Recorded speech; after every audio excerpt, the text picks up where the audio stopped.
तर बघा की या व्हिडिओमध्ये मी linear equation in two variable हा जो इयत्ता 10 चा टॉपिक आहे त्या टॉपिकला मी काय करणार आहे, सुरुवात करणार आहे. Linear equation in two variable. Linear equation in two variable. तर बघा की या व्हिडिओमध्ये मी काय करणार आहे की या व्हिडिओमध्ये जे आपलं मॅथमॅटिकल इक्वेशन असतं त्या मॅथमॅटिकल इक्वेशनचं असणारं जे काही सॉल्विंग आहे किंवा एखादं मॅथमॅटिकल इक्वेशन आहे त्या इक्वेशन मध्ये व्हेरिएबल कोण आणि कोइफिशियंट कोण याचे आपण बेसिक व्हिडिओ बनवणार आहोत. आजच्या व्हिडिओमध्ये मी काय करणार आहे तर आजच्या व्हिडिओमध्ये लिनियर इक्वेशनचा असणारा जे जनरल फॉर्म आहे ते मी जनरल फॉर्म आजच्या इक्वेशन मध्ये लिहिणार आहे आणि त्याच्यामध्ये असणारे कोइफिशियंट कोणते आणि व्हेरिएबल कोणतं एवढंच मी आजच्या व्हिडिओमध्ये सांगणार आहे. तर बघा की आपण त्याचा जो जनरल फॉर्म आहे की लिनियर इक्वेशनचा असणारा जो जनरल फॉर्म आहे तर तो आपण काय करणार आहोत, जनरल फॉर्म बघणार आहोत. तर लिनियर इक्वेशनचा जनरल फॉर्म काय, which is the mathematical equation of general form of the linear equation. तर बघा की ते असं असतं ax plus by plus c is equal to 0. आता याच्यामध्ये बघा की लिनियर इक्वेशनचा जनरल फॉर्म काय आहे तर ax plus by plus c is equal to 0. आता याच्यामध्ये बघा a b आणि c आहे. मग a b c belonging to r. आता a b c हे काय आहेत तर a b c हे तुमचे रियल नंबर आहेत.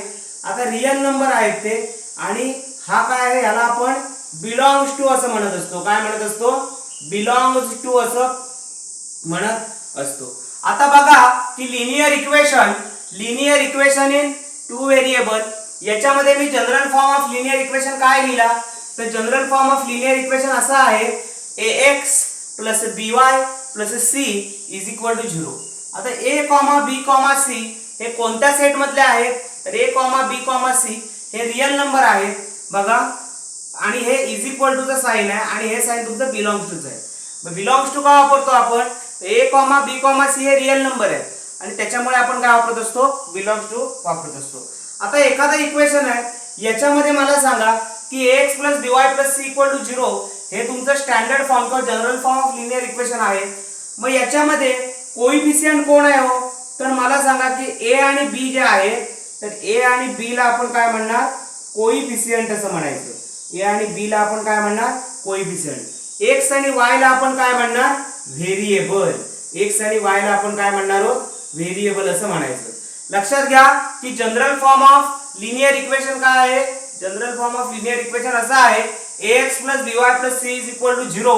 त्याच्यामध्ये a आणि b हे तुमचे कोइफिशियंट आहेत, x आणि y हे तुमचे व्हेरिएबल आहेत आणि c ही असणारी तुमची कॉन्स्टंट टर्म आहे. c ही तुमची टर्म कशी आहे, कॉन्स्टंट टर्म आहे. आता आपण काय करणार की एखादं एक्झाम्पल घेऊन व्हेरिएबल आणि कोइफिशियंट सांगण्याचा प्रयत्न करणार आणि मग या व्हिडिओमध्ये आपण इथेच थांबणार आहोत. पुढच्या भागामध्ये आपण त्याचा नेक्स्ट पार्ट बघणार आहोत. बघा की 4x plus 3y is equal to 10 हे समजा एखादं लिनियर इक्वेशन आहे बरोबर. तर त्याच्यामध्ये लक्षात घ्या टू व्हेरिएबल मधलं लिनियर इक्वेशन आहे हे. मग त्याच्यामध्ये आपण काय केलं लक्षात घ्या की 4 आणि 3 याच्यामध्ये 4 आणि 3 जे आहेत ते तुमचे काय झाले, कोइफिशियंट झाले. 4 आणि 3 काय झाले, कोइफिशियंट झाले आणि x आणि y तुमचे काय झाले, व्हेरिएबल झाले. x आणि y तुमचे काय झाले, व्हेरिएबल. बघा आणि 10 हा तुमचा काय झाला, कॉन्स्टंट. तर बघा की या व्हिडिओमध्ये मी general form of linear equation तुम्हाला स्पष्ट केलंय. इथून पुढच्या भागामध्ये आपण याचा नेक्स्ट भाग बघणार आहोत. धन्यवाद.